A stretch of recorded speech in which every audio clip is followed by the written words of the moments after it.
Hello, welcome to Old Nerd Reads his Marvel Comics in Order. This is episode 94. This time I read The Amazing Spider-Man 165. This is the February 1977 issue, which means what? It came out in 1976, 3 months prior, back in, November, December, actually. My copy's not great. A lot of spine ticks there. But it's not bad either. We got the same creative team we've had for a while now. Len Wein, Ross Andru, Mike Esposito, Glynis Wein, Joe Rosen. This issue we get to see Stegron is the baddie. Spider-Man's just swinging above the city when his spider sense starts tingling, so he jumps down through the skylight of the building where the source of the trouble. And it's a lab in an apartment building, a secret lab. And a door is just closing as he jumps in. More great Ross Andru art. I'm always, anytime I do these Amazing Spider-Man videos with Ross Andru as the artist, I'm always gushing about his Spider-Man rendering. I love it. But Spidey sees the doors swinging shut. He runs through. A shadowy arm grabs him, or knocks him down, I guess. Then a shadowy foot kicks him in the gut. What does he say here that I thought was kind of funny? He's told that this is none of his affair. Mister, you're bruising my precious little bod like that just made this my affair. And no sinister Tallulah Bankhead whisper is going to stop me from creaming you. I thought Tallulah Bankhead, now she's an old actress. Golden age of Hollywood type actress. And I wasn't real familiar with her. I knew the name because it's a really unique name, and I've heard it all my life. But what I had to get on YouTube and look up some videos of her so I could hear her voice. And she does have a bit of a raspy voice, but I didn't think it was like, a dinosaur man sounding voice, but whatever. Gets the point across, right? But yeah, then Spidey realizes these are S.H.I.E.L.D. guys. And he has to take them out and get out of there before they can arrest him. And he does. And he heads on home. Now we cut to Curt Connors, who was in the last issue, who had a little bit of an accident in the lab. And if you were here for the last video, I mentioned that, I'm pretty sure that little accident that he had in the lab is going to have some repercussions in the future. And sure enough, he is having some episodes. He's dizzy. He fell down. He not feeling well. And just then, Stegron busts into his apartment, kidnaps his son, kidnaps Curt Connors' son, and leaves some instructions for Curt Connors to follow. In other words, it's some kind of instructions for some sort of formula, a chemical formula of some sort. Since Curt Connors is a chemist, Stegron wants him to whip something up for him, and he's going to hold Curt Connors' son hostage until he does. He takes off with him. Cut back to Spidey, changing back into his civvies. Runs into Flash. Flash has been seeing Mary Jane, which makes Pete mad, and confronts him. Flash basically says that Mary Jane was using him to make Pete jealous. So now they shake. They're friends again. Pete's a little embarrassed about going bonkers on Flash like that. Another cutaway. This continues the plot line from earlier issues as well. J. Jonah Jameson is at the Empire State University. There is a professor, and she's got this cybernetic helmet she's going to put on his head and measure his brain waves. And whatever it is these two are cooking up, it is to defeat Spider-Man. So apparently whatever she's doing to J. Jonah Jameson is going to help him single-handedly defeat Spider-Man? I don't know. Now it's later in the evening. Pete and MJ are having a little heart-to-heart as they stroll around the city. They've gone to the museum. And here, just like a few issues ago, where the action took place in the Navy shipyards in New York City, this takes place at the I forget what the museum is there, the Museum of Art.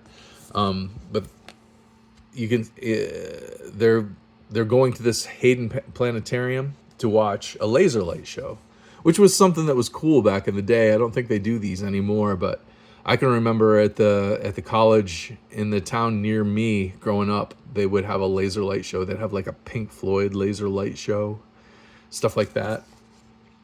So this was 76, so this must have been early on when they started doing that kind of thing. But yeah, they're going to this laser light show.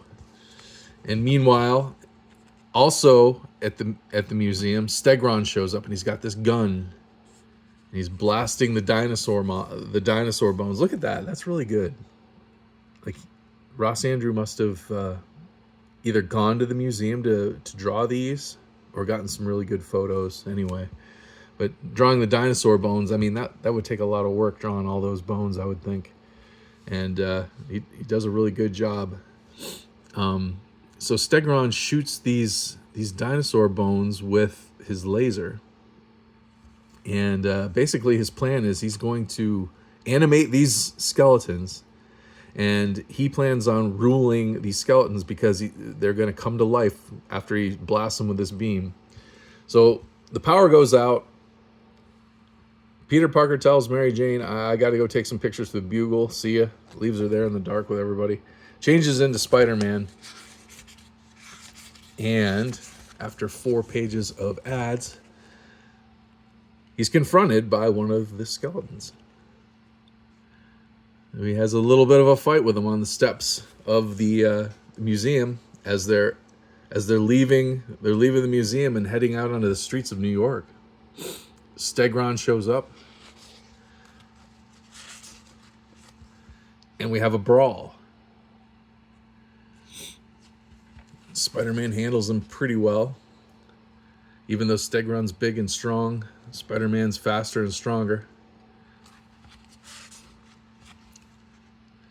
But that tail of Stegron's knocks over a stone column, drops it on Spidey. By the time Spidey digs himself out, everybody's gone. There's a big hole in the front of the museum where all the dinosaurs exited. Now they're in the streets of New York.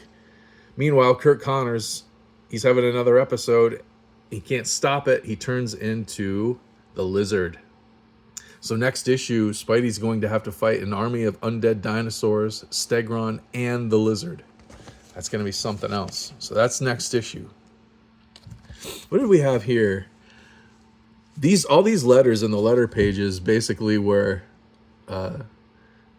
complaining about the fact that in issue 161, that was with the Punisher and Nightcrawler. If you go back a few of my Old Nerd Reads His Marvel Comics in Order Amazing Spider-Man videos, you'll see that I covered those a little while back. They're complaining that Nightcrawler, who fell off of the tram, teleported to the ground, and it's described in X-Men 95. All these people in here are all like definite Marvel readers. They're saying that in X-Men number 95, it's stated that if Nightcrawler teleports while in motion, when he comes out of teleport, he's going to still have the same mass and inertia and motion, and he would have died. And then one reader actually explains it in a way that explains how they got away with it. And yeah, all these other letters were looking for no prizes. They don't get no prize because this one reader ruined it for everybody and told them that no, it could have worked because XYZ. But I thought it was really cool that so many people were reading X-Men at that time and knew about the X-Men that much. And it was pretty funny. But Len Wein, who writes Amazing Spider-Man, he's the one who wrote like Giant Size X-Men #1 that introduced all the new characters like Nightcrawler, Wolverine, Colossus, and Storm. So he must have known a little about it, but apparently not quite enough. He barely weaseled his way out of that one thanks to a reader. Yeah, this was a good issue. Another fun issue. I'm really enjoying these. I've never read these before. I haven't owned them for real long, only a few years. I think I picked up a collection of Amazing Spider-Mans several years ago now, and had all these older ones in it. I had like from the early '80s on. So this collection that I picked up, I'll dip back into the '70s, and then I like pieced in the ones that I was missing from there. So now, like, I have them all. I have the entire Amazing Spider-Man run from like 150 something all the way to the end, 400 and whatever. But yeah, I'm enjoying these. These are quite good. The artwork's really good. The storytelling's really good. The storyline's real good. Setting up all the stuff that would come later in Spider-Man's world, which is neat to see. That's the reason I'm doing these Old Nerd Reads His Marvel Comics in Order videos, so I can get the backstory on all the stuff that I loved. I grew up in the 80s and was reading Spider-Man in the 80s. So this stuff all kind of happened before my time. So getting to read it now and in the order that it happened, and reading all the comics that came out that month that are in my collection, and seeing it build up to where it was when I was a kid, it's really interesting. So anyway, if that sounds fun to you, please subscribe. I'd love to have your subscription. If I got anything wrong here, please comment down below with it. If you know anybody else who'd like a video like this, share it with them. Drop me a like. I really appreciate that. I really thank you for watching, and I'll see you next time. Bye-bye.